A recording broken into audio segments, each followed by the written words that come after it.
They're slightly better than Intel still, but not by much.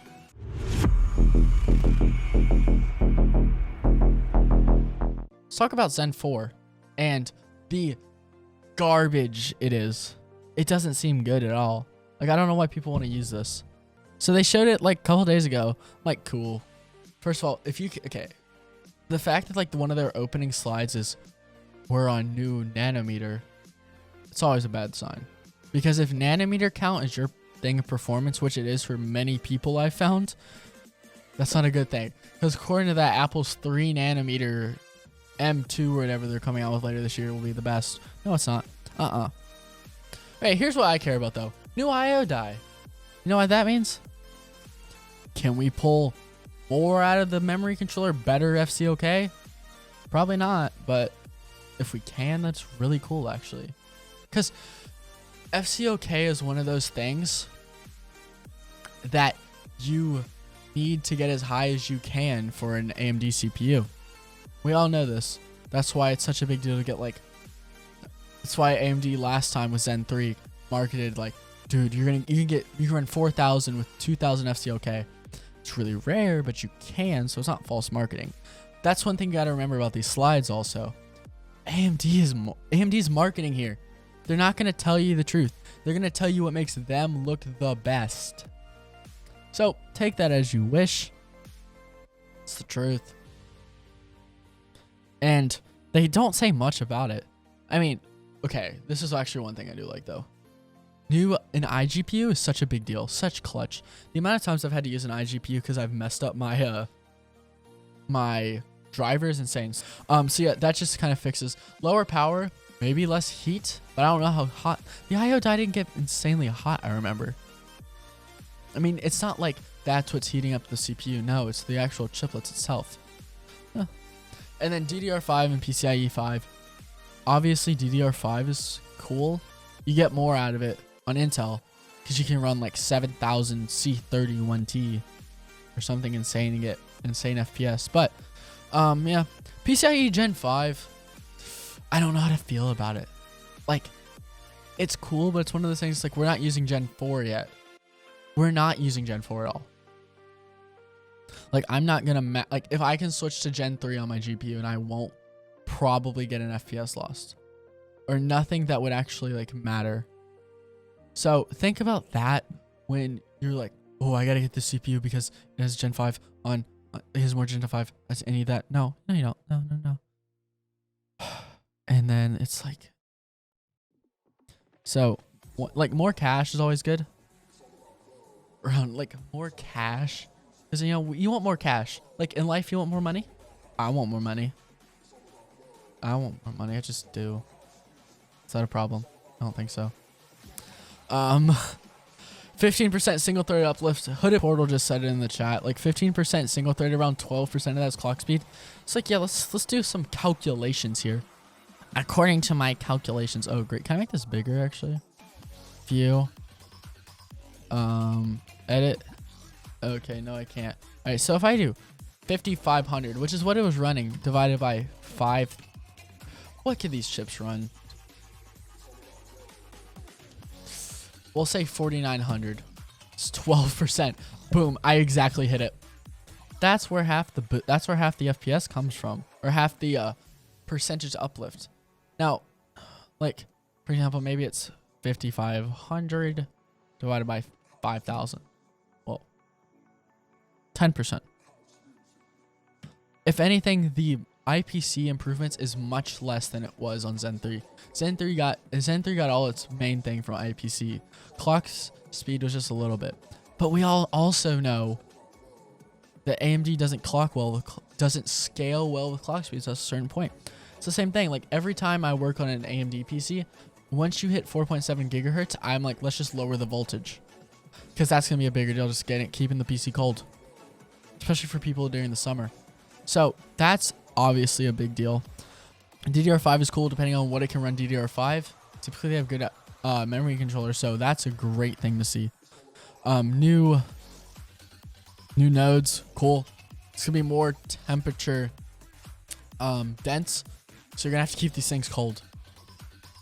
Obviously, you're not going to need like one of those like, or is it the Intel Tech coolers that were pretty garbage? You're not going to need those. But just obviously making sure you have good thermal paste on these. But at least now with LGA, it won't come off the socket. What else? That's cool. Even though, dude, these CPUs, like, why did you have to do this? How are you supposed to delid these things? Like, I guess you could go up where there's no. You could push from this side and push up. But then you can't go insanely far because you don't want to push these.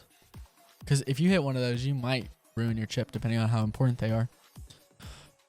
Having 24 PCIe lanes, PCIe 5. Let's see how many Alder Lake PCIe Gen 5 lanes.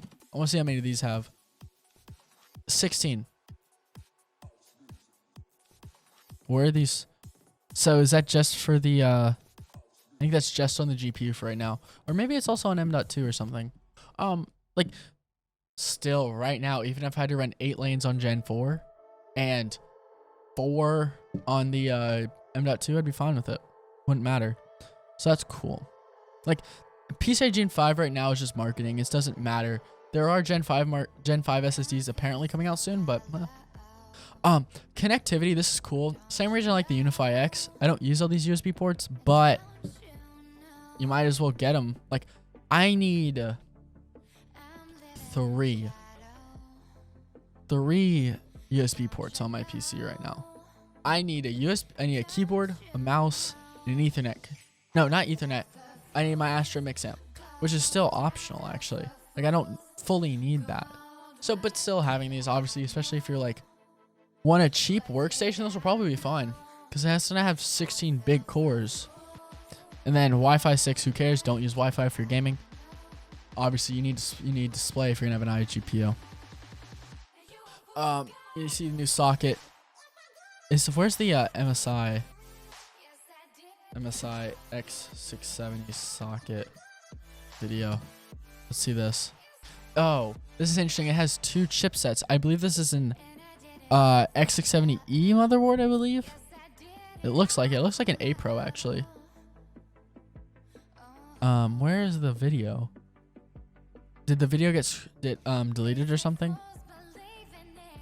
Is it this one? Is there a video? The video's private. We can't see it, but I didn't actually get a chance to look at it either. But now, oh, I hate what they've done with these motherboards, guys. It sucks. That was a big deal about AMD. Before, you could literally buy, like, think about it. Before, you could buy like like how much is a 5600X? Right now, you can get a 5600X for $200. B550 ASRock, like that cheap ASRock HDV for 95, like sometimes $60 if you want to go through one of these, like 95 through Newegg, respectable. And then some Viper B-die or whatever B-die for like $100. And dude, for like $400, you have a really fun overclocking platform. If you're interested in overclocking and want to learn or get a PC that is overclockable, then like, dude, that was so cheap. Now they're getting rid of this, which I think they're doing it because a lot of people don't use overclocking. I wonder if Precision Boost Overdrive will be available. Highly doubt it since that is technically overclocking, but who knows? So like X670E apparently has extreme overclocking. If they lock down features for X670 and throw certain overclocking features on X670E, that's going to be an issue with people. People are not going to want that for AMD. That's going... This move right here shows that AMD thinks they're winning when they're really not. They're pulling an Intel. They're slightly better than Intel still, but not by much. They just really are. Like, no overclocking on a cheap platform. That was a big deal for AMD. Was the R50 series, like my B450. I have a B450 2600X over there. And then obviously having overclocking is cool though. Maybe if they're just like missing, like if it's just voltage ranges, like you can't run 2 volt PDIM on X670, You have to use the Eve Extreme version? Okay. Because we're gamers. We play games. Doesn't matter. I hate that they made them. They made it so that you feel like you have to get the Extreme. And it gives a better reasoning. And it's like, this is what the price point means. I feel like they could have done something like with Intel where they do. So like right now they have Z690, H670, B660. You could have gotten in like H660 or something like that, and they would have been fine. Or like Z660, like whatever you guys wanted to call, like whatever they wanted to call it. But no, I guess they did this just to make sure people know that X and B is AMD, because that's something very interesting that I see a lot of times. People are like, dude, I want to get this motherboard. Like I've seen people be like, what will they have? They'll have like an AMD like B550, and they're like, dude, I'm gonna put a 12900K in it. I'm like, dude, you can't put a 12900K in it. It's not how it works. They're like, what? But it's a motherboard. I'm like, yeah. Who knows? Oh, this is hilarious. Dude, can I scroll in? Yes. Yes. Look at this, guys. I love how like the Tai Chi always looks good to me. The Crosshair Extreme, that just looks ugly to me. Why is there a BioStar motherboard in the middle? Why? That makes no sense. BioStar's trash. Don't get BioStar. It's a biohazard. And then Gigabyte, I'm not a fan of Gigabyte, but their AMD motherboards are very good. And then this Ace. Ace is a good board. I like the Ace. I'm a fan of the Ace. Just because it's a Unify with RGB. So it's a very well respected motherboard. It comes fall. And what I also hate is the way that they talk, like they showed their demo. So their demo with that random game that no one ever uses. They're like, here is our result. Here's our clock speed. Well, people have done testing and it only uses like 1 core, and it's a really light game to run. So just think about that, obviously, whenever you're making a purchasing decision. Like whenever you're like, oh, look at this marketing. You need to wait for reviews to come out for these CPUs. If you're not looking for an upgrade like instantly, and you're not like, I'm getting AMD no matter what because I'm a fanboy, don't be a fanboy. Wait for Raptor Lake to come out, the new 13th gen stuff. Just wait for that. It's a big deal. But AMD, like they just look like they're like, oh, Intel actually like made a CPU that was good stock too. What are we gonna do? So AMD, if they can win stock versus Intel, it's gonna be that's what they want. They want to win stock versus stock. When overclocking, you're gonna want to go with an Intel CPU. You can also push it farther too. We need to worry about that FCOK also in the latency, because latency is gonna be a big deal in this CPU. If you are someone who cares about latency in gaming, this isn't the CPU for you. I'm gonna tell you that already. But if you just want to be an AMD fanboy, or you want something with a lot of tuning options, which this has, buy the CPU. It's not my job to tell you which one to buy.